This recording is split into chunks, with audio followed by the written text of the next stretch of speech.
Valley Club, I'm still on a break. I'm still out of town, but Dark Dimension 8 is live. Old Man Logan trials are back, and it is time to answer your questions to the mailbag. So if you're ready for all of that and more, then you know what to do, Valley Club. Find that like button, and let's go smash it. Welcome back to the ValleyFlyin channel. I am ValleyFlyin. I hope you are having a great day. I'm still out of town, still on a little break, still playing Marvel Strike Force, though, and still trying to make content while I'm out of town. I'm actually out of town here to take care of my dad. Got a fall a couple weeks ago, so I'm here to make sure that he's getting through his appointments, make sure that he's eating well, make sure that he's drinking enough fluids, make sure he's doing enough exercises. Luckily, a lot of tests came back negative, so it's nothing internal like with his heart or anything. So I'm just here to make sure that he's doing all this stuff so that when I go back home that he's all good. But with that said, here covering Marvel Strike Force, and on a normal week where I'm not out of town, I'm actually going out of town for a wedding next week as well, but at least 5 Marvel Strike Force videos per week on the channel. Usually there's more, but yeah, I'm going to try to get as much Marvel Strike Force videos out while I'm out of town for you guys because there's a lot going on.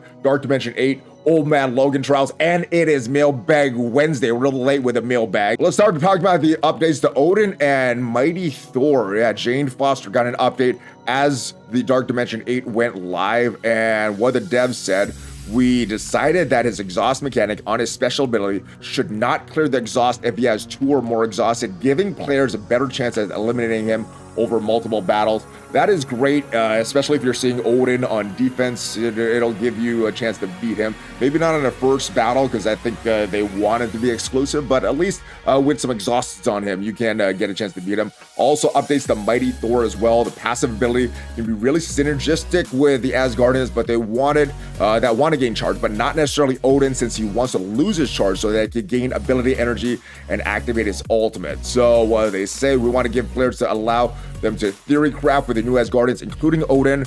Updated Mighty Thor's passive as well, so it'll only give charge to non-mythic Asgardian allies. So on the Odin special, what was added, if this character does not have 2 or more exhausted, clear 1 exhausted from self and all allies. So that should make it a little easier if you're facing Odins on defense after a few exhausted. And the Mighty Thor, the passive, got changed, added this line: when a character or a hero Asgardian attacks an enemy, apply 1 charge of self and all non-mythic chargeable hero Asgardian allies. So previously it was all of them, now it's just non-mythic, so Odin does not count. And great news, Old Man Logan trials are back. These are lasting for a little longer, still 12 days left as of me recording this. And if you want to get that 7-star Old Man Logan, still trying to get the last few stars, difficulty 15, pretty much all the packs except for these experimental serums where enemies are getting that max health will get you to the score that you need. Now you only need 13.5 million to get all the rank rewards, but yeah, I think some of these packs will make it a lot easier, because especially the ones with the crucible bonuses and the war bonuses. So if we enter this now and see, we still have a lot of these rewards here.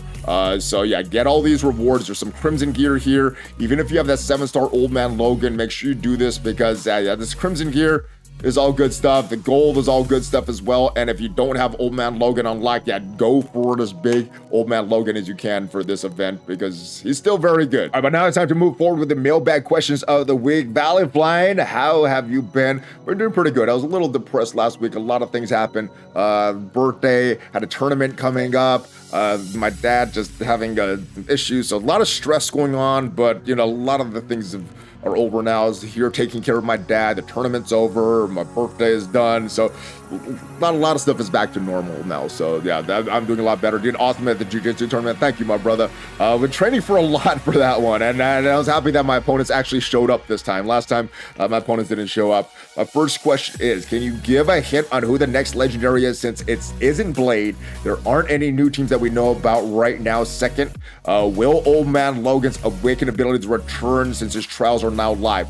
Obviously, I cannot break the NDA, so I cannot reveal anything about the next legendary, but if there's any guesses or any like data mines or any rumors or anything that you guys have heard that I haven't heard yet, let me know down in the comments, see what I am available to talk about. But when will Old Man Logan's Awaken abilities go to the raid store? I'm not sure. want them to go to the raid store. I want them, and I think it's about time. This is the third run of his event. I believe that is when they put the Green Goblin ones in there. So hopefully during his event or after the event, they put them immediately in the raid store, because it's been enough time. They've had enough exclusively for the that period of exclusivity for that awakened abilities. I think that's over now, so they can release it, in my opinion. I know this isn't really a question, but could you have mentioned how valuable completing campaign nodes are? There are quite a bit of shards that hide in there, especially if you're low to mid level spender. Yeah, so, or level player, not spender. All right, but yeah, those campaign nodes are very, very important. One of the big things that you should do as a newer mid game player is to beat all the campaign nodes, not just for the shards, but just for some of the resources. You might want to farm some gear down the road. So one of your main priorities is to focus on your campaign nodes. And after you have the campaign nodes and have the flash event speed, that's when I think you go back and focus on arena raids, and then you do what's more fun for you. Focus on either war or crucible or both if you have the resources. But yeah, the campaign nodes super important. If you don't have them all unlocked, that should be one of your main priorities as a newer player.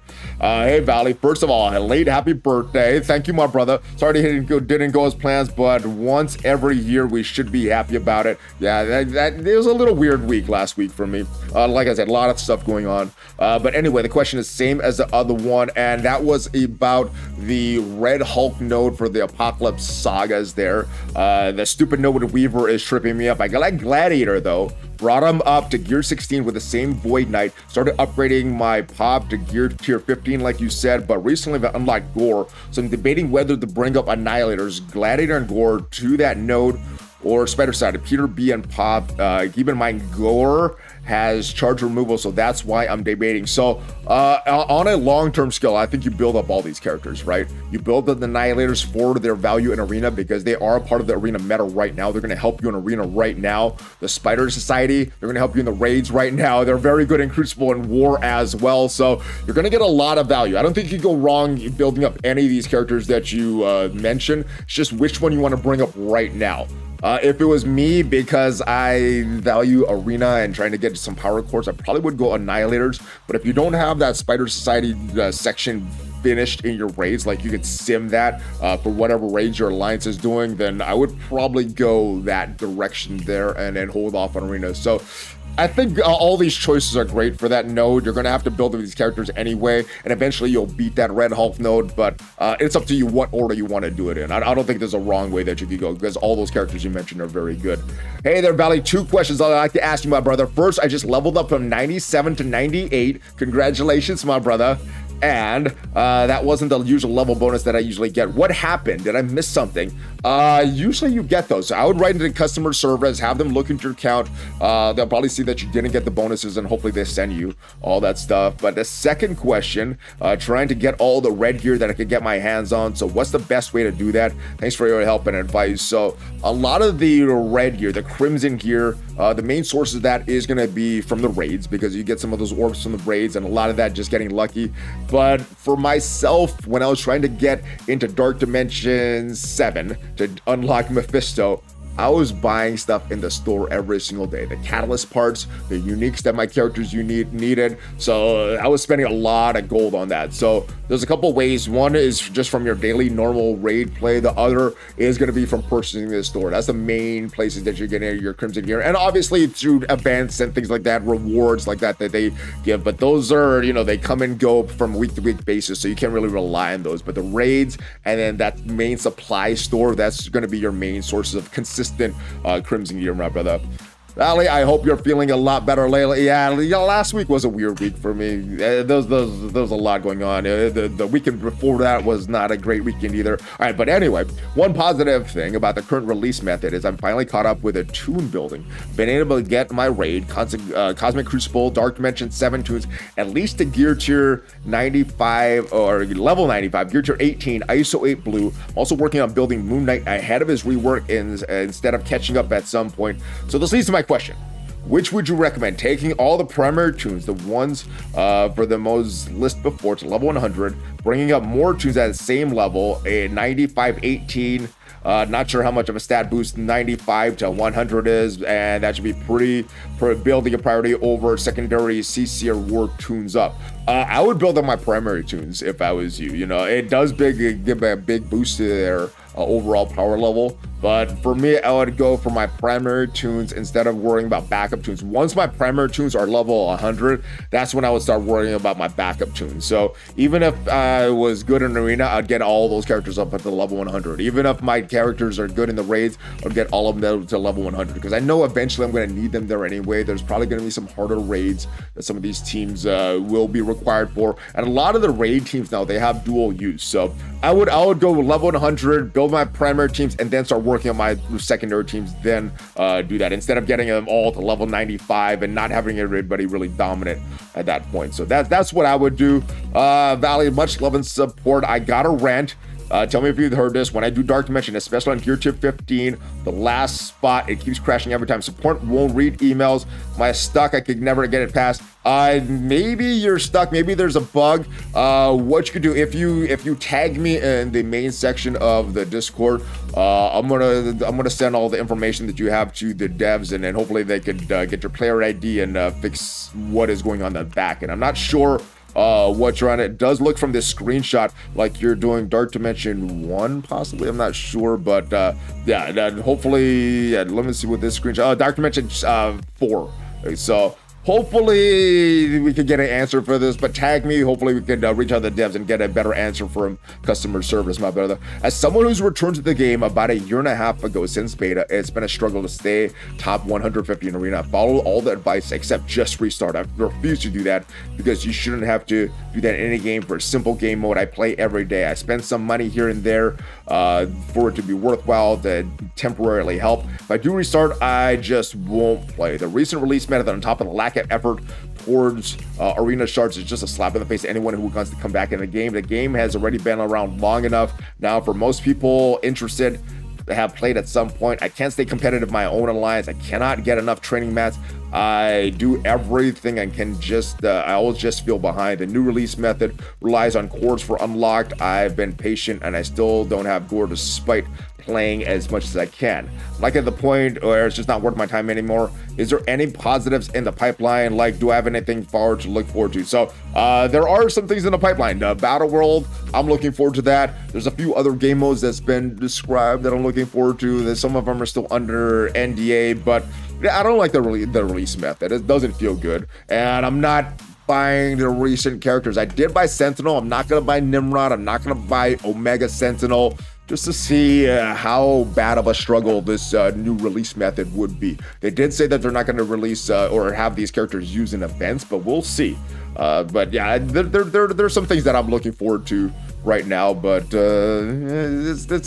the release method is not as exciting as some of the previous ones in the past. Concepts: level 96, struggling through tech mystic nodes in Orcus, and it's built for teams that aren't out yet, massively against existing ones. No matter how much you built, it's a waste of time. Nothing seems to work. It's seriously not worth the amount of time I could be spending elsewhere. Yeah, I mean, it's supposed to be a struggle, right? But the struggle should be fun. If you're not having fun with the struggle, trying to progress, then maybe there's a different game. But the raids, the Orcus raids, you're supposed to be struggling in the Mystic and Tech right now. They want to sell the new team. That's kind of their design with that stuff. But I don't know. There's a way to get through the Mystic section if you have Mephisto. If you don't have Mephisto, it's pretty hard. And with the combined teams of some of the Lady Deathstrike, Scientist Supreme, and just normal Sentinel, can kind of get through some of the tech nodes as well. I know you need Sentinel, but the good thing is it would be easier to unlock than some of the other characters, though. So yeah, that's what I'm looking at, my brother. All right, Valley, hope you're feeling better from the other day, and happy belated birthday. Thank you, my brother. Also, would it be awesome if Scopely made Blade bio and skilled? It would. I love dual tag tunes. Hopefully there's more of them. All right, Valley, I am preparing for Dark Dimension 8. Have uncertain what purple ISO 8 I should put on Lizard. I have him as Skirmisher, as he's 2 diamonds, and I've read that some have him as Raider, other has him as Striker. What would you recommend? Thank you, and keep up the good work. So there's a lot of different ways that you could go with Lizard, right? He's a great character, and I'm thinking I'm gonna go with a Sinister Six as well, which means Vulture, Lizard, Spider Slayer, Kraven. I was gonna do Red Goblin, but I think I'm just gonna lean fully into the Sinister Six here and go with Mysterio. But as far as Lizard's ISO 8 class, right now, the same thing as you have this Skirmisher on him. I want him to remove the buffs, but I've also leveled up for level 5 Blue Raider and Striker, like you said. And if we go to Jarvis, Striker is what's recommended. However, I think for myself, I'm gonna do Skirmisher for Lizard because that's the one that I end up using the most. Let me know what you guys think you're doing with these characters, but I think for myself, I'm gonna go Skirmisher. Hey, ValleyFlyin, is there any news on when that part of the raid store will be announced or will be updated? And that's the part that has the Awaken abilities. I have Nova, Black Cat, and Green Goblins maxed out for a long time. We need Old Man Logan and Captain Britain. Ares is still monetized, but still keep smashing it, brother. Iron Wolf out. So I think it is time for Old Man Logan. I think they probably gonna hold off on Ares. Obviously, he's still being monetized. Captain Britain, I think, is still a little more exclusive. A lot of these epic tunes are a little more exclusive, so I think they want to hold that off. But Old Man Logan, it definitely is time for him to be in there. I think the third run of Green Goblin Classic was then we entered a raid store. And they may have just forgotten, but hopefully sometime during the run of Old Man Logan or after it ends, hopefully you get all the Old Man Logan Awaken abilities in the store. It is overdue, my brother. All right, hey Valley, another question that came up over the weekend. A Back to Wasteland milestone event. Is the Old Man Logan event bugged, or am I locked out of this because I have Old Man Logan at 7 stars? Theoretically, I should have all the limited milestone max for having all these characters unlocked. My alliance mates are facing the same issue in the past. This would have been free stuff or to collect or block to us. I'm hoping you can shed some light on this. Thank God. Good luck with your tournament tomorrow. Yeah, so thank you for the good wishes. My tournament did end up doing pretty good. I did get a response from customer service, and I kind of thought that's what the response would be. It is these milestones here, these Back to the Wasteland milestones, where you have all these points for unlocking characters. Unlocking Emma Frost, you get some points. Unlocking Captain Carter, you get some points. And unfortunately, that kind of was how the event was designed. As you can see, when you unlock or rank up any of these characters, you're getting points for this. And what the devs did say, hey, Iron Wolf, Magpie, thanks for reaching out for concern with the Back to the Wasteland milestone event. To earn the limited points, you will need to rank up the specified characters within the duration of events. I understand you already have them at 7 stars, and to share this with you, event is designed for newer players in the game. No worries there, you can still receive points for earning Old Man Logan's army orb fragments from the campaign nodes. I hope this helps. So I am earning fragments from that. I don't have those characters points because they were unlocked a long time ago. But if we look at the event right now, the Back to the Wasteland, it's kind of free stuff. It is designed more for newer players. But if we look at some of these rewards in the game, yes, you could spend more campaign energy. There still is about 2 weeks more for this, so maybe you can get it all just from spending campaign energy, and I guess maybe the newer players can get some of these characters a lot faster. But I would like some of this gold, I would like some of these ions, but I guess they're doing something a little different. Normally we have been able to claim a lot of this stuff in the past, and it doesn't feel as good that we're not able to claim this stuff, but you know, it's always good to have catch-up mechanics for newer players. I decided to quit today, gave the game a go for the last 1.5 years, and being one since beta. The devs' inability and refusal to listen to community release schedules and how it separates people from free-to-play, lucky to play, and pay-to-win players leaves a bad taste in my mouth. I see no future for the game. It forces alliance organizers to think I'm lazy or unwilling to pay to keep up for Orcus. Being made the bad guy because I got unlucky with a few drops and almost not paid for being unlucky. Pretty bad spot to be in. So a lot of this is, I think some of this is your alliance. You know, you want to get to an alliance that matches your playstyle. So if you're spending and really hardcore, we probably want to be an alliance like that. If you're not, you probably want to be an alliance that matches your spending and your playstyle, your hardcoreness with the game, because that's probably going to give you the most enjoyment with that. So some of this, I think I would look for, oh, well, you're done playing, but if any of you have an issue like this in the past, in the future, look for a different alliance that is people with a similar mindset of you. That I think that's the biggest thing there. I'll revisit in a few months if there's an improvement. For now, if they don't want feedback, so the only reason to get them to listen is just to not play, and I cannot reinforce this bad behavior with playtime or money. I also got trolled for being upset about the release method in official Discord. This game isn't worth the effort. Hope you have fun. Justify the money you spent while not being listened to. I mean, it should be fun, right? So the money you spend gives you fun. For me, it helps me make content for YouTube, and that's something important to me as well. But you should get something from the money you spend. It shouldn't be just to grind in a game that you don't like and avoid frustration. It shouldn't be just like FOMO to get you to spend. It should be because you enjoy the game. And if you don't enjoy the game, don't play it, don't spend it. But if you do, then enjoy the game, because it should be fun. It's a game, right? It's a hobby. It's not something that is super important, unless maybe you're making content on it, stuff like that. But yeah, all the best. Hopefully the game improves. Hopefully you have some fun with it. If it does improve, comes back, or moving on to another game that is fun for you. Hey Valley, finally unlocked Big Boy Apocalypse. Congratulations, brother. Working towards Dark Dimension 6. Question though, do I focus on bringing up characters for Dark Dimension 6 since scroll is necessary for most endgame content, or do I focus on bringing the new teams coming out and the new metas? I have about 30 tunes leveled up for to 90, but no one any further. I'm desperate for training mats, but I have plenty gold for when I am able to get them leveled. And for either answer, what team should I be focusing on? So there's a couple ways you could go with Dark Dimension, right? Focus on the teams that you're already using, your raid teams, your arena teams. Build them up. It's going to give you extra value. Or you could focus on characters that are going to be really good in Dark Dimension, get you through Dark Dimension. And there's kind of a third way, focusing on cheap characters like a Stitcher or someone like that, or a Vulture. Vulture's a little different because he's actually a good character that's cheap as well. So there's a few different ways you could go with Dark Dimension. I tend to do a little bit of each. So I focus on meta characters, bringing up Apocalypse. If you have like a Super Scroll or something like that, bring that character up. But you bring some good characters. Then you're going to build characters that you're going to need. So like for Dark Dimension 7, I brought in Cabal characters because outside of Dark Dimension, I really like Cosmic Crucible. So I wanted to bring up some Cosmic Crucible characters there.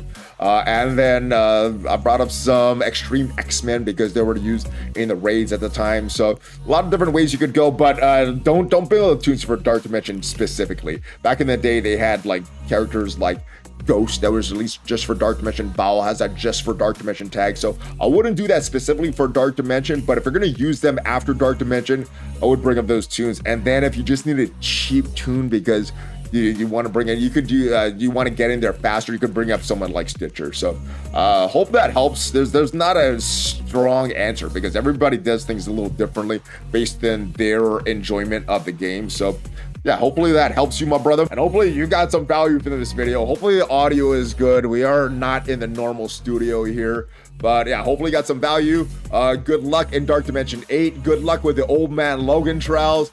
And I hope you have a great rest of your day. Thanks for watching, guys. If you got some value from this video, leave it a like. It's free for you. Tremendously helps the channel. And if you want to check out what are the best tunes in Marvel Strike Force, right from best to worst, check out the video up there, and I'll see you guys next time. Have a great rest of your day. Hold fist bump, ValleyFlyin out.